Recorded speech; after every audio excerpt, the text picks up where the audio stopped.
Price the Lord. இந்த screen கரெக்டாக இல்லை, கொஞ்சம் சாஞ்சி இருந்துச்சு. அதை 2 பேரும் கரெக்டாக சொல்லியிருந்தாங்க. பிரசங்கம் நல்லா இருக்குது, ஆனால் அந்த கேமரா நேராக இல்லை, சரிஞ்சு இருந்துச்சு அப்படின்னு சொல்லி. அது நமக்கு இந்த ஸ்டாண்டினுடைய கோளாறுகள் இருக்குது. அதிகமாக அந்த 2 வருஷத்துல எல்லாம் சரியாயிடும். Praise the Lord. அல்லேலூயா. கவனிப்போம். இன்னைக்கு நாம் கிறிஸ்மஸ் அந்த விழாவை கொண்டாடி இறுதி வாரத்தில், இந்த வருடத்தினுடைய இறுதி வாரத்திலே நாம் நினைச்சிருக்கிறோம். கடவுளுடைய சமூகத்திலே நாம் அமர்ந்திருக்கின்றோம். இதில் நம்ம இன்னைக்கு ஒரு விஷயத்தை பார்க்க போகிறோம். அதாவது இந்த கிறிஸ்தவ வாழ்க்கை, ஆவிக்குரிய வாழ்க்கை, ஆன்மீக வாழ்க்கை, இது கடவுளோடு ஒரு மனிதன் தொடர்பு கொள்கின்ற ஒரு உறவிலே ஸ்டார்ட் ஆகுது. நல்லா கவனிக்கணும். இன்னைக்கு ஒரு பாட்டு பாடணும். அவரோடு நாம் இணைந்து பிணைந்து. இந்த வாழ்க்கை என்பது இயேசு பிறந்ததுக்கு அப்புறம் இல்லை, இயேசு பிறக்கிறதுக்கு முன்னாடி சிமியோன் என்று சொல்லக்கூடிய ஒரு தேவ மனிதன் தேவனுடைய ஆலயத்திலே அவர் என்ன செய்தார்னு சொன்னால் காத்திருந்தார். அது லூக்கா எழுதின நற்செய்தி 2வது அதிகாரம் 25வது வசனத்தில் நீங்கள் பார்த்தீங்கன்னா அதில் சிமியோனை பற்றி அங்கே எழுச்சி வரலாம். லூக்கா அங்கே எழுதுவார். வாசிக்க. அப்பொழுது சிமியோன் என்னும் பேர் கொண்ட ஒரு மனுஷன் எருசலேமில் இருந்தான். நல்லா கவனிங்க. அவன் நீதியும் தேவ பக்தியும் உடையவனாயும்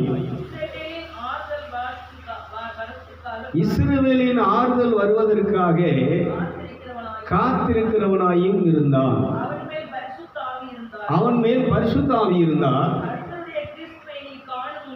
கர்த்தருடைய கிறிஸ்துவை நீ காணும் முன்னே மரணமடைய மாட்டாய் என்று பரிசுத்த ஆவியானவர் அவனோடு திருவுளம் பற்றியிருந்தார். கைதிட்டி செய்வான்.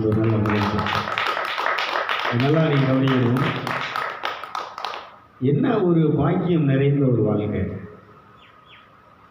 ஒரு முதிர் வயதான ஒரு பெரியவர் வயதான பருவத்திலே நீங்கள் நம்மளாம் என்ன செஞ்சுட்டு இருக்கிறோம் அப்படின்னு சொன்னால், அந்த உலக விஷயங்களில் மாட்டிக்கிட்டு சிக்கலில் இருந்து என்ன செஞ்சுட்டு இருக்கிறோம்னா வெளியில் வர முடியாமல் இருக்கும். உனக்கு வயசு என்னக்கா? உன் வயசு என்ன? 80?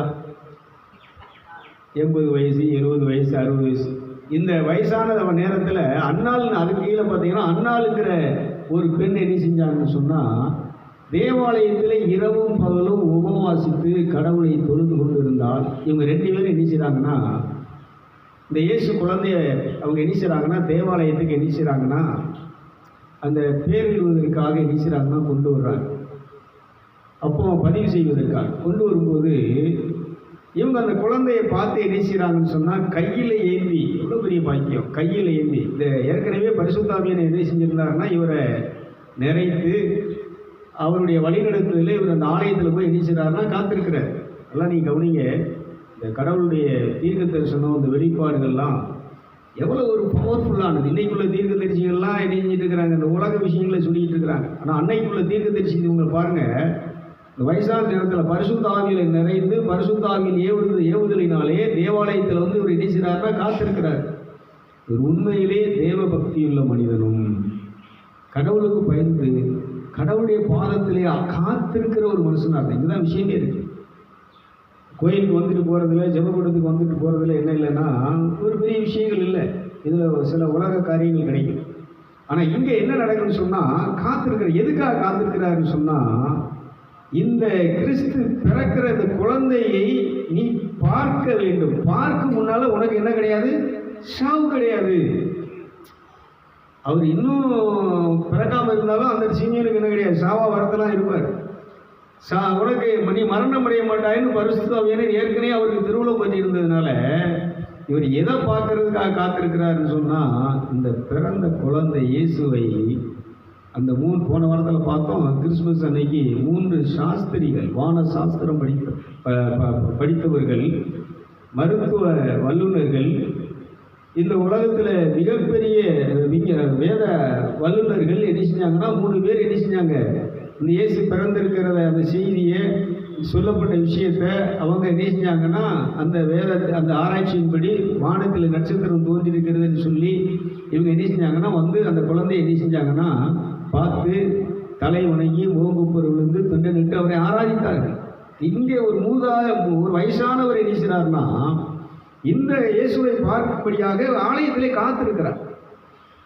பைபிள் என்ன சொல்லுதுன்னா, கர்த்தருக்கு காத்திருக்கிறவர்கள் புது பலனடைந்து செட்டைகளை இடித்து பறப்பார்கள், ஓடினாலும் நிலைப்படையார், நடந்தாலும்.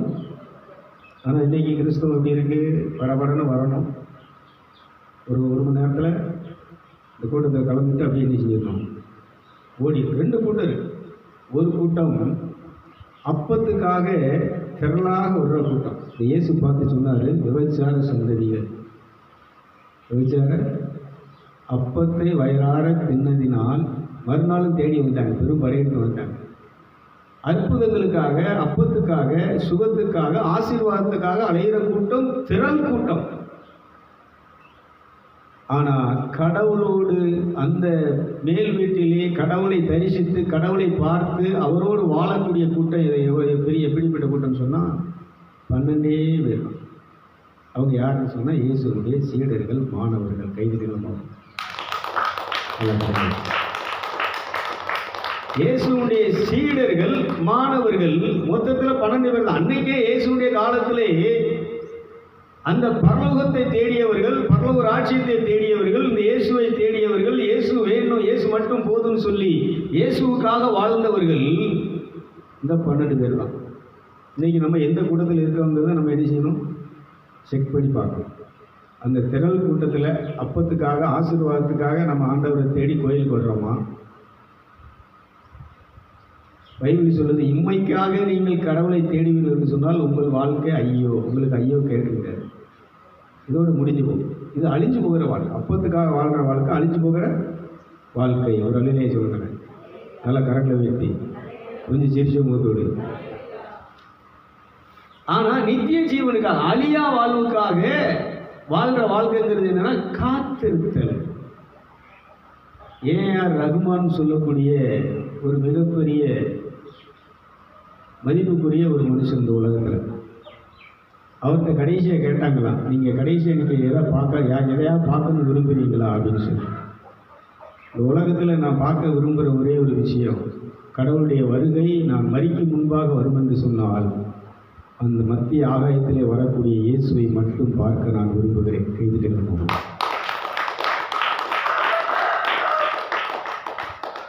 இன்னைக்கு இருக்கிறாங்க. நான் என்ன சொல்கிறேன்னா, அது அவங்க சினிமா துறையில் இருக்கட்டும், இல்லை வேறு மற்ற ஹிந்து இதில் இருக்கட்டும், எதில் இருந்தாலும் சரி, பிரச்சனை இல்லை. விவேகானந்தர் சொல்கிறாரு, விவேகானந்தர் இயேசுடைய ஒரு பகிரங்கமாக ஏற்றுக்கொண்ட இயேசுடைய சீடன். இயேசுடைய சீடர்களில் இன்னும் சேர்த்துக்கொள்ளுன்னு சொன்னால் யாரை சேர்த்துக்கணும்னா விவேகானந்தரை சீடராக சேர்த்து அவரும் ஒரு புனிதராக சேர்த்துக்கிட வேண்டிய ஒரு மகான். அவர் உண்மையை, சத்தியத்தை ஏற்றுக்கொண்டு உண்மை எங்கிருந்து வந்தாலும் சரி அதை ஏற்றுக்கொண்டு அதில் வாழக்கூடிய ஒரு மனிதர். அவர் என்ன சொல்கிறாருன்னா, இந்த இயேசுவை நான் தரிசிப்பேன் என்று சொன்னால் என் இருதயத்தை அறுத்து அந்த இரத்தத்தை பாதத்திலே ஊற்றி கழுவி நான் அவரை ஆராதிப்பேன் என்று சொல்ல. கைதுகளை பார்த்து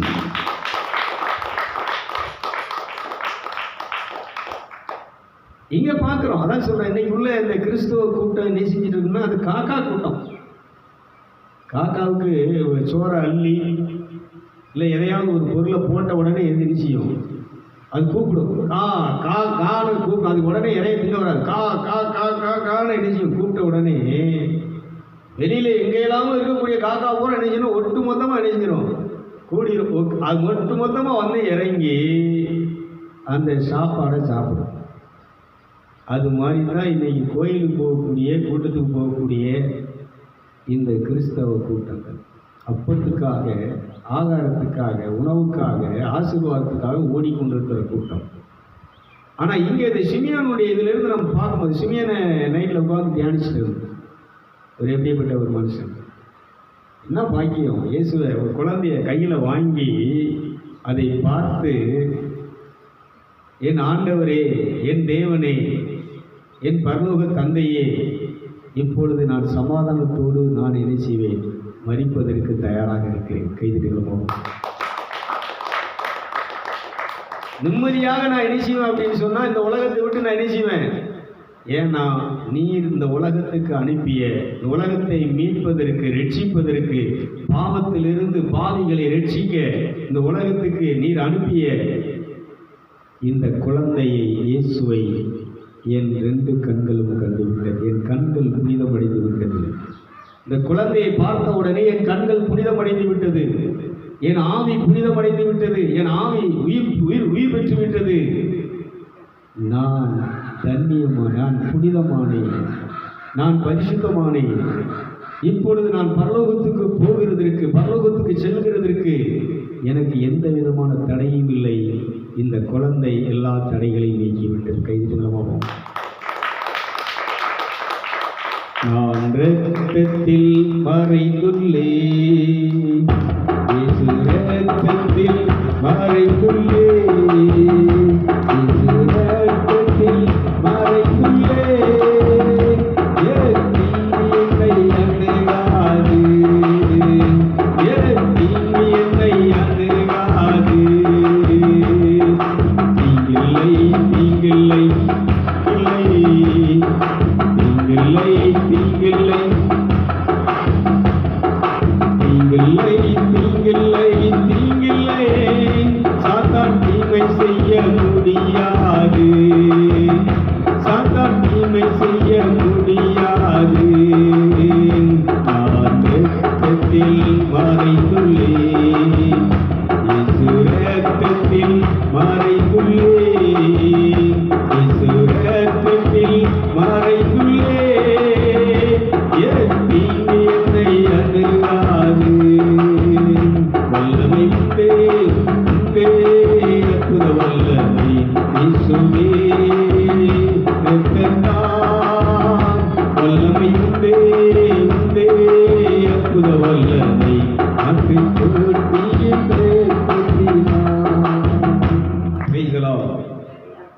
சொல்லுங்களேன். அதனால திரள் கூட்டம் அப்பத்துக்காக, ஆசீர்வாதத்துக்காக ஓடிக்கொண்டிருக்கிற கூட்டம்.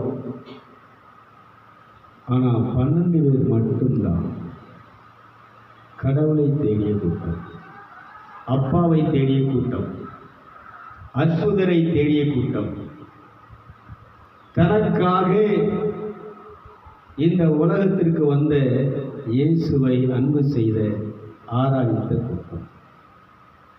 அதனால் நிறைய நேரத்தில் நம்ம நினைப்போம், ஐயோ ஆட்கள் நிறைய இல்லையே, நிறைய வரமாட்டாங்க இந்த ஊழியத்திற்கு, இந்த தியான வழிபாட்டுக்கு, ஆராதனைக்கு என்ன செய்ய மாட்டாங்கன்னா, நிறைய பேர் என்ன செய்ய மாட்டாங்க.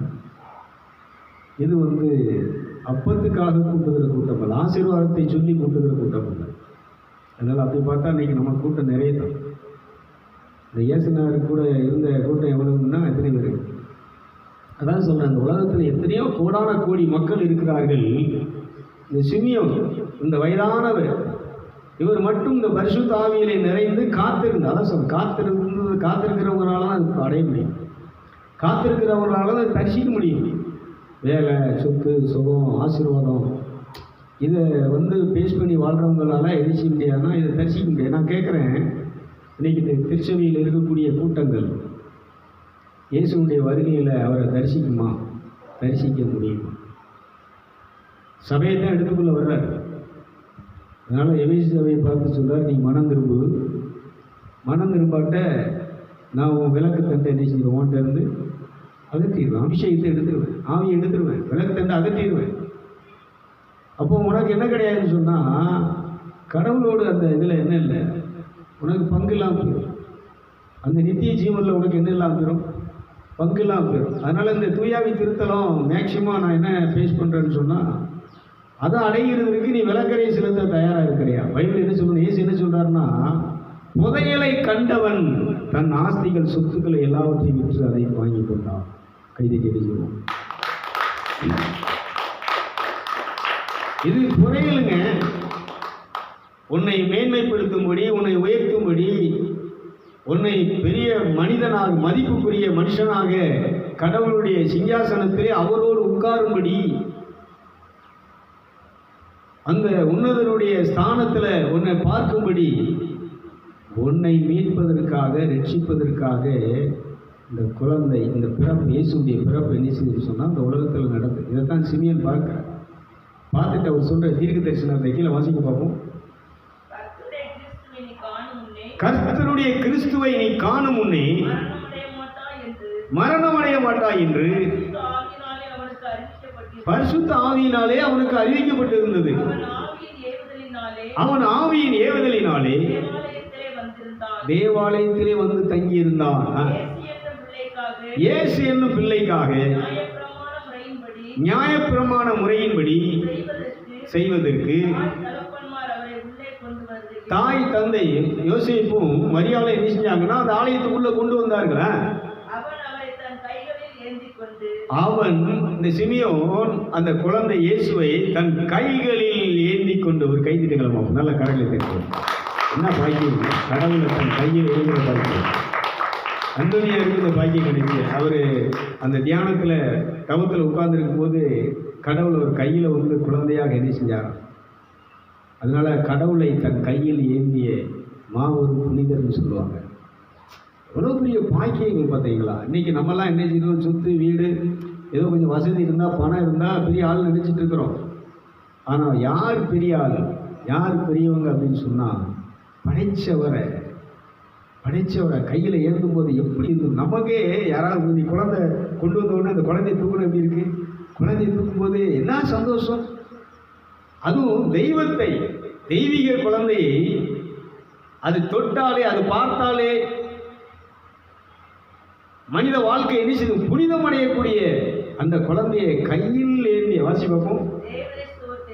கடவுளை, பரலோகத்தின் தகப்பனை, பரலோக பிதாவை அவர் ஸ்தோத்தரித்து, ஆண்டவரே உமது வார்த்தையின்படியே உமது அடியானை இப்பொழுது சமாதானத்தோடு போகவிடும். கைதிட்டுங்களும் பார்ப்போம்.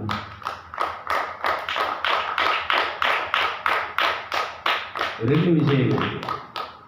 ஒன்று சந்தோஷம், இன்னொன்று சொல்லுங்க நிம்மதி. சந்தோஷம் என்பது ஒன்று பார்க்கும்போது, இல்லை சாப்பிடும்போது, ஒரு நல்ல ட்ரெஸ் எடுத்து கொடுக்கும்போது, ஒரு வீட்டை கட்டும்போது, ஒரு லட்டு சாப்பிடும்போது என்ன வருது, சாப்பிடும்போது சந்தோஷம். நிம்மதிங்கிறது என்ன தெரியுமா, நிம்மதிங்க என்ன தெரியுமா, இந்த லட்டை அடுத்தவனுக்கு கொடுத்து சாப்பிட வச்சு அவன் சாப்பிட்றத பார்க்கும்போது இருக்கு பார்த்தீங்களா, அதுக்கு பேர் தான் எங்களுக்கு நிம்மதி. கைது நம்ம இன்னைக்கு இப்போ நான் இயேசு குழந்தைக்கு வரேன். இந்த சிமியோன் என்ன செய்கிறாருன்னா, இந்த குழந்தைய கையில் எண்ணிட்டாரு பாருங்க. இது இந்த உலகத்துக்கு அவர் என்ன செய்கிறாருன்னா அறிவிக்கிறாரு. இது இந்த உலகத்தினுடைய பாவங்களை தீர்க்கும் தேவாட்டுக்குட்டி, இந்த உலகத்தினுடைய பாவங்களை தீர்க்கிற ரட்சகரை, மீட்பரை என் கண்கள் கண்டது, என் கைகளில் என்ன செய்விட்டேன், இதை அறிவிக்கிறார். இதான் நற்செய்தி. இந்த செய்தியை அறிவிக்கும் போது அந்த தாய்க்கும் தகப்பனுக்கும் மனசுல மிகப்பெரிய சந்தோஷம், அதிர்ச்சி. அவங்க அப்படியே ஸ்தம்பித்து போய் நிற்கிறாங்க. இப்பதான் சொல்றாரு, இதை கண்டு இதை நான் என்ன செஞ்சிட்டேன்னா, இந்த குழந்தையை நான் பார்த்த செய்தியை, இந்த குழந்தைய கையில் ஏந்திய செய்தியை, இந்த ரட்சகத்தை என் கண்கள் கண்ட செய்தியை இந்த உலகத்துக்கு அறிவித்து விட்டேன். இப்பொழுது நான் நிம்மதியாக என்ன செய்வேன், இந்த உடலை விட்டு பிரிந்து இடத்திலே வருவேன்.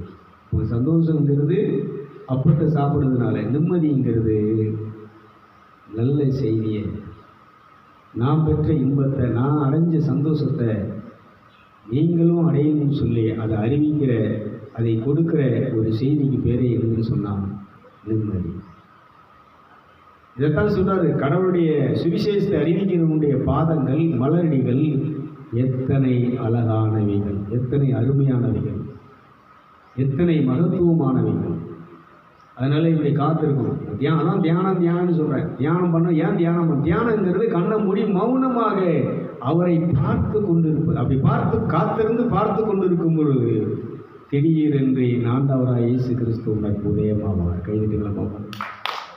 அவருடைய பிரசனம் உனக்கு என்ன செய்யும், அப்படி உதிக்க ஆரம்பிக்கும். பாரீரருந்தோதயம்போ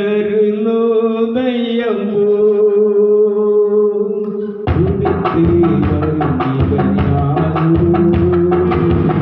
முகம் சூரியன் போல் பிரகாசம், சத்தம் பெருவல்ல இரைச்சல் போலே. முகம் சூரியன் போல் பிரகாசம், சத்தம் பெருவல்ல இரைச்சல் போலே. இயேசுவே ஆத்மநேசரே, சாரோனின் ரோஜாவும் லீலி புஷ்பமுமா, 10,000 களில் சிறந்தோ, 10,000 களில் சிறந்தோ. நல்லா கைது விடுவோமா? பாரீரருதயப்போ உதித்து வரும் இவர் யாரோ? முகம் சூரியன் போல் பிரகாசம், சத்தம் பெருவல்ல இரைச்சல் போலே. முகம் சூரியன் போல் பிரகாசம், சத்தம் பெருவல்ல இரைச்சல் போலே. இயேசுவே ஆத்மநேசரே, சாரோனின் ரோஜாவும் லீலி புஷ்பமுமா, 10,000 களில் சிறந்தோ, 10,000 களில் சிறந்தோ. நேசரன் உடையவரே, அவர் மார்பினில் சாய்ந்திடுவேன். என் நேசரன் உடையவரே, அவர் மார்பினில் சாய்ந்திடுவேன். மணவாளியே வா என்பாரே, நானும் செல்லுவேன் அந்நேரமே. மணவாளியே வா என்பாரே, நானும் செல்லுவேன் அந்நேரமே. இயேசுவே ஆத்மநேசரே, சாரோனின் ரோஜாவும் லீலி புஷ்பமுமா, 10,000 களில் சிறந்தோ, 10,000 களில் சிறந்தோ. நாம் மகிழ்ந்து துதித்திடுவோம்,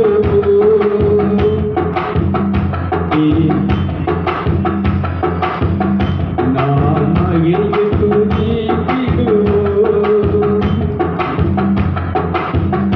நாளிலே சுத்த பிரகாச ஆடையோடு நாம் பறந்திடுவோம் நம் மேகத்திலே, பறந்திடுவோம் நம் மேகத்திலே. இயேசுவே ஆத்மநேசரே, சாரோனின் ரோஜாவும் லீலி புஷ்பமுமா, 10,000 களில் சிறந்தோ. Praise the Lord. எப்படி பரப்பீங்க? எப்படி பரப்பீங்க? இன்மைக்காக வாழ்ந்தால், அப்பத்துக்காக வாழ்ந்தால், ஆசீர்வாதத்துக்காக வாழ்ந்தால் எப்படி பரப்பீங்க?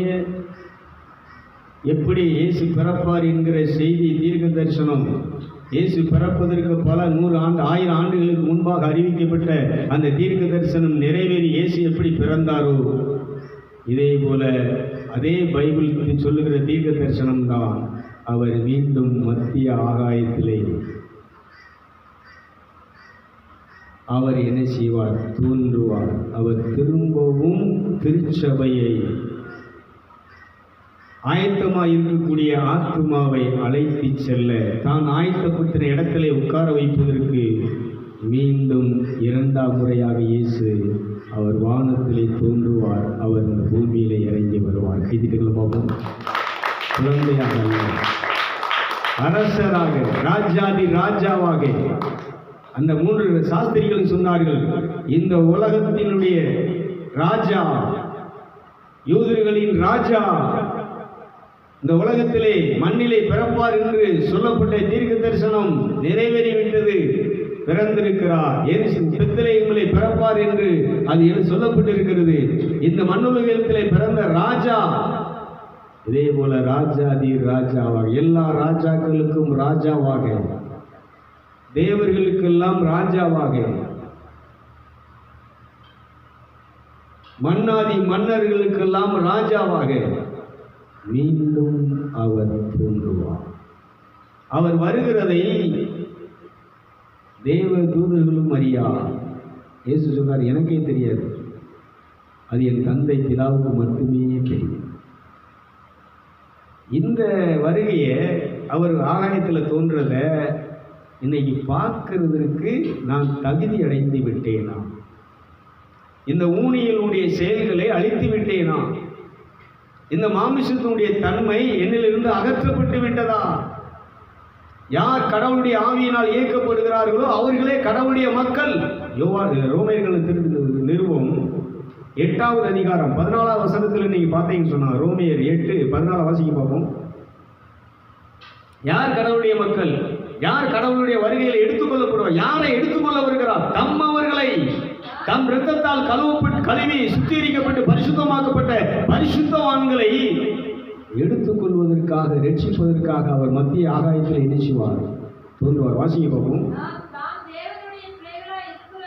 நாம் தேவனுடைய பிள்ளைகளாய் இருக்கிறோம் என்று ஆவியானவர் தாமே நம்மளுடைய ஆவியினுடனே சாட்சி கொடுக்கிறார். ஆவியானவர் நம்ம எதிர்த்து எப்படி இந்த சிமியோனுக்கு சாட்சி கொடுத்த, சிமியோன்கிட்ட பேசினார்.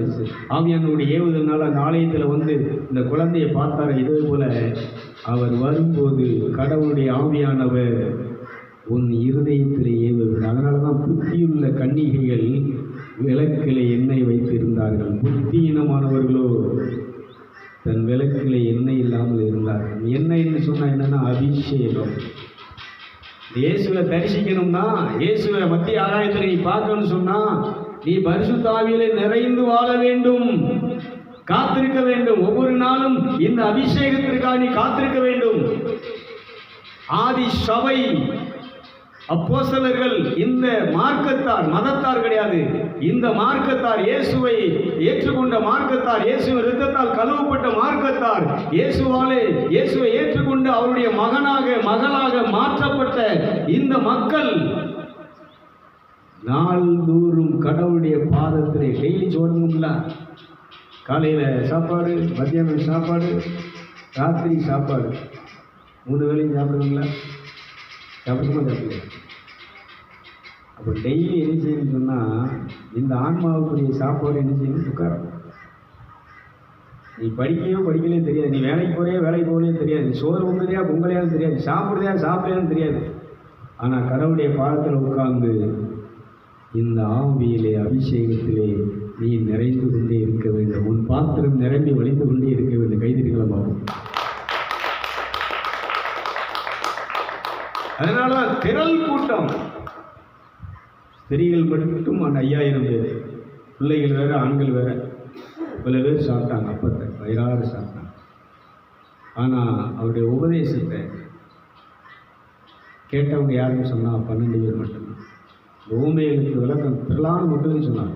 மலை பிரசங்கம் திரளான மக்களுக்கு அவர் திருவாய் மலர்ந்து அவர் சொன்னதாகும். ஆனால் தன்னுடைய மக்களுக்கு, சீடர்கள், தன்னுடைய மாணவர்களுக்குன்னு இயேசு தனியாக என்ன செய்தார்னா உபதேசம். இதுதான் சொல்றாரு சீடர்கள் பார்த்து, நான் உங்களுக்கு உபதேசித்ததை, கற்றுக் கொடுத்ததை நீங்கள் போய் சகல ஜாதிகளையும் சீசராக்கி பிதா குமாரன் பரிசுத்த ஆவியின் நாமத்தினாலே ஞானசானம் கொடுத்து நான் உங்களுக்கு கற்றுக் கொடுத்த எல்லாவற்றையும் உபதேசங்களையும் அவர்களுக்கு கற்றுக் கொடுங்கள். கைதிக்கு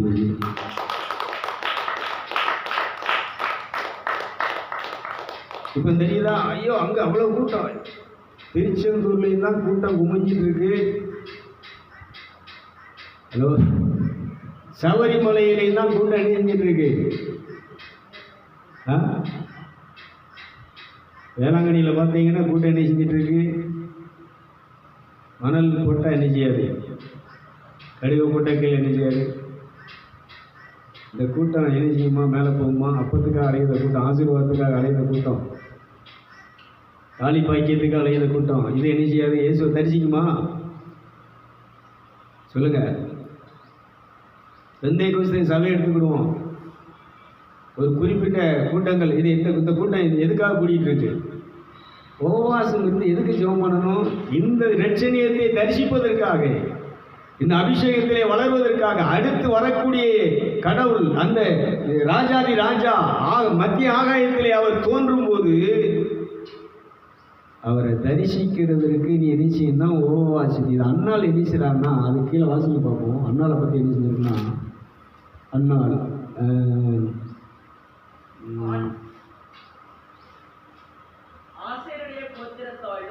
ஆசேருடைய கோத்திரத்தாரிலும்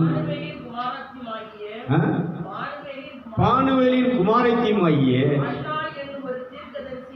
அன்னாள் என்னும் தீர்க்கதரிசி. நல்லா கவனிச்சுக்கோ, இதான் தீர்க்கதரிசி. இன்னைக்கு ஜெயபுத்தாவணி உன்னை ஆண்டவர் ஆசீர்வதிக்கிறார். நீ இந்த பிரச்சனையோட வந்திருக்க, உனக்கு ஆண்டவர் என்ன தீர்க்கிறார். இந்த டூப்பு அங்கே விடல. இந்த தீர்க்கதரிசி அன்னாள் எங்க என்ன செய்யறாருன்னா, அங்கே காத்திருக்கிறார். நோன்பு இருந்து காத்திருக்கிறார். வாசி பார்ப்போம். அவள் கன்னி பருவத்தில் விவாகமானது முதல் 7 வருஷம் தான் புருஷனோடு வாழ்ந்தா. 7 வருஷம் புருஷனோடு வாழ்ந்தவளும் அதிக வயது சென்றவளுமாய் இருந்தால், எத்தனை வயசு? ஏறக்குறைய 84 வயதுள்ள இந்த விதவை தேவாலயத்தை விட்டு நீங்காமலும் இரவும் பகலும் உபவாசித்து ஜெபம் பண்ணி ஆராதனை செய்து கொண்டிருந்தார். பாட்டி மர வயசான ரிட்டையர்டு கேஸுகளை இங்கே பார்த்தீங்களா, 7 வருஷம் தான் புருஷனோட வாழ்ந்தான். அதுக்கப்புறம் யாரோட வாழ்றான்னா, அந்த ஆத்ம மணவாளனோடு, அந்த மணவாளனோடு இந்த மணவாட்டி வாழ்ந்து கொண்டு இருக்கிறாள். கைதிகளும் பார்ப்போம்.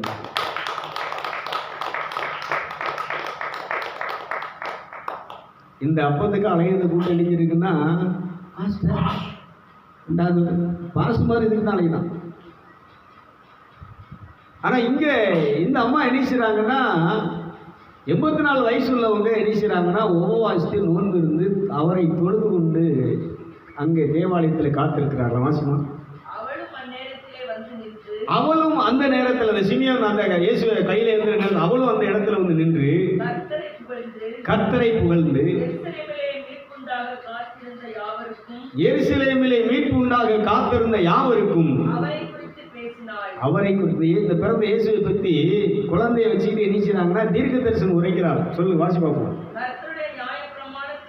கர்த்தருடைய நியாயப்பிரமாணத்தின்படி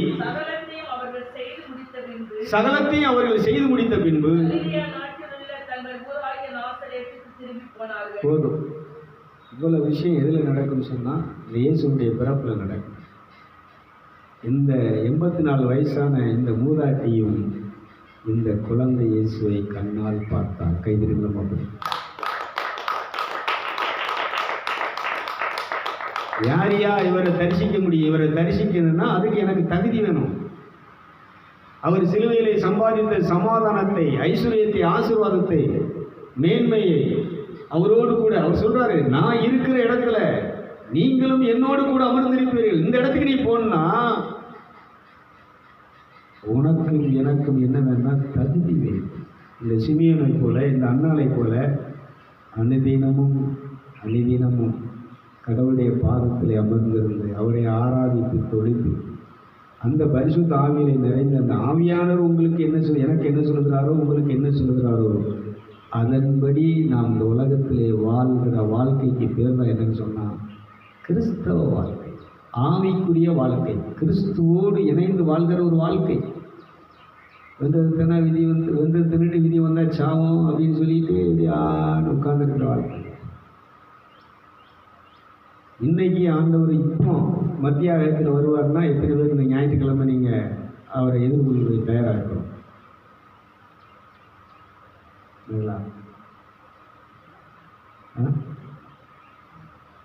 மற்றபடி இந்த கூட்டத்துக்கு வர்றது இது நீ வந்தாலும் சரி வராலும் சரி உனக்கு வர வேண்டியதை ஆண்டவர் போடுவார்.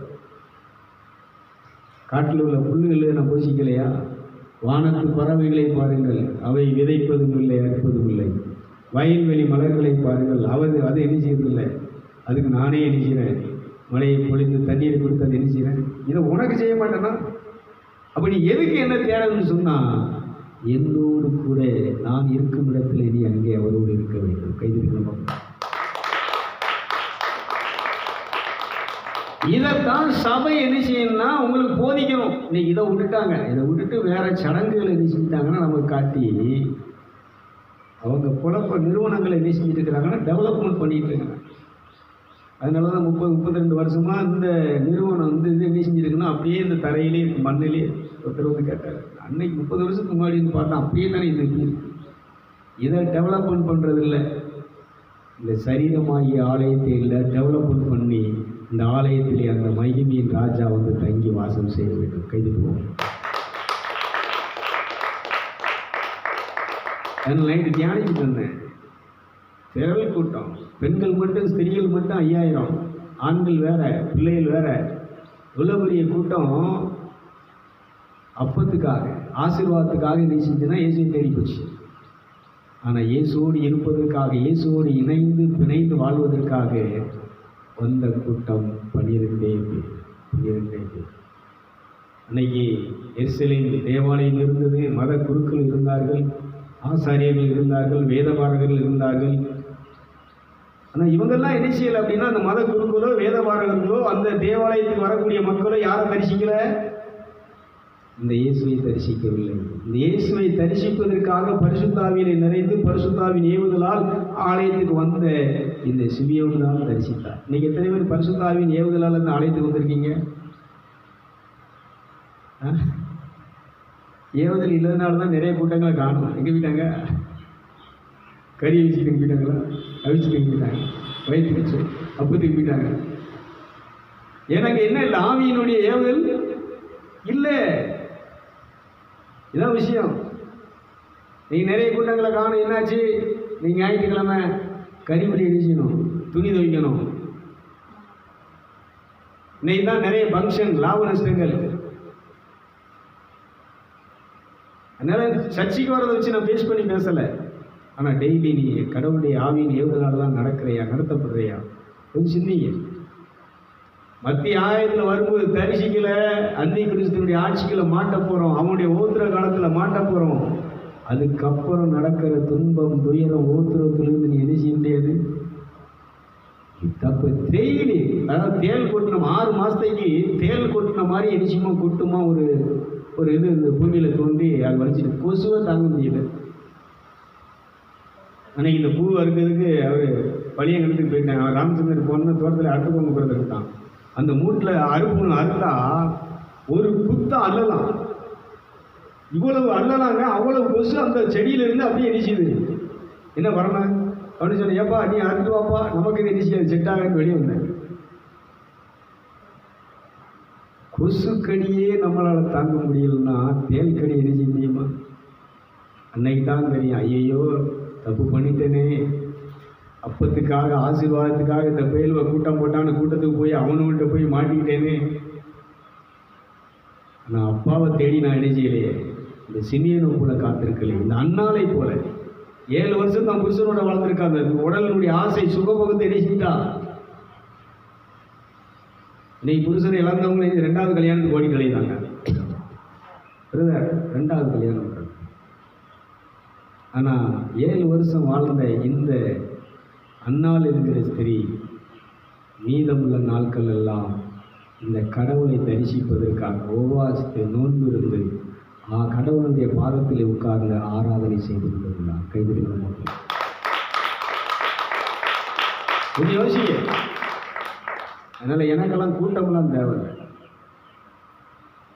ஒத்தால உபதேசம் பண்ணி அந்த வருகையில் அவரை சந்திக்க ஆயத்தம் பண்ணுற ஒரு வேலையை நான் பண்ணிட்டேன்னு சொன்னால் எனக்கு அந்த பரிசு உண்டு. லட்சக்கணக்கான பேரை கூட்டி ஒத்தால நான் ஆயத்தப்படுத்தலை, மேலே கொண்டு போகல அப்படின்னு சொன்னால் நான் ஊழியம் பண்ணதே பேசு. நானே போக முடியும். ஊழியக்காரங்க பாசமாக இருக்கிறது ரொம்ப கவனிக்கணும். ஆசீர்வதிக்கிறார். 1ஆம் தேதி பாருங்க, 1ஆம் தேதி எல்லாம் வாக்குத்தத்த அட்டையை தூக்கிட்டலையும், வாக்குத்தத்த அட்டையில் கொடுத்துக்கலையும். ஒருத்தருக்காவது அந்த ஆசீர்வாதம் வந்து சேர்ந்துருக்கா கேட்குறேன். அந்த வாக்குத்தத்தத்தின்படி யார் ஆசீர்வதிக்கப்பட்டிருக்கா, யாருக்கு ஆசீர்வாதம் வந்து சேர்ந்துருக்கு? வராது. அந்த வாக்குத்தத்தம் நிறைவேற வேண்டும் என்று சொன்னால் வாக்கு பண்ணியவர் உண்மை வழிநடத்த வேண்டும், உனக்குள்ளே வந்து வாசம் செய்ய வேண்டும். கைதுகள் வாக்கு தத்தம் செய்த கர்த்தரே, வாக்கு மாறா உண்மை நாதரே, வாக்கை நம்பி வந்து நிற்கிறோ, வல்ல ஆவி மாறி முற்றுமே ஐயா, வாக்கை நம்பி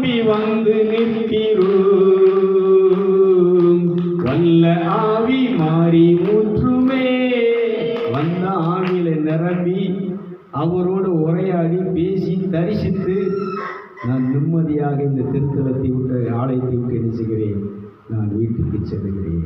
ஒரு வழியிலே சொல்லுங்களேன். அப்படி இருக்கணும் இந்த ஆராதனை. அதனால் இப்போ இந்த பிரசங்கத்தை இதோடு முடிவு பண்ணுறேன். இப்போ நம்ம என்ன செய்ய போகிறோம்னு சொன்னால், ஆவியிலே நிறைந்து அவரை ஆராதிக்க போகிறோம், தொழுது கொள்ள போகிறோம். அதற்கு நாம் ஆயத்தமாகும். Price the Lord.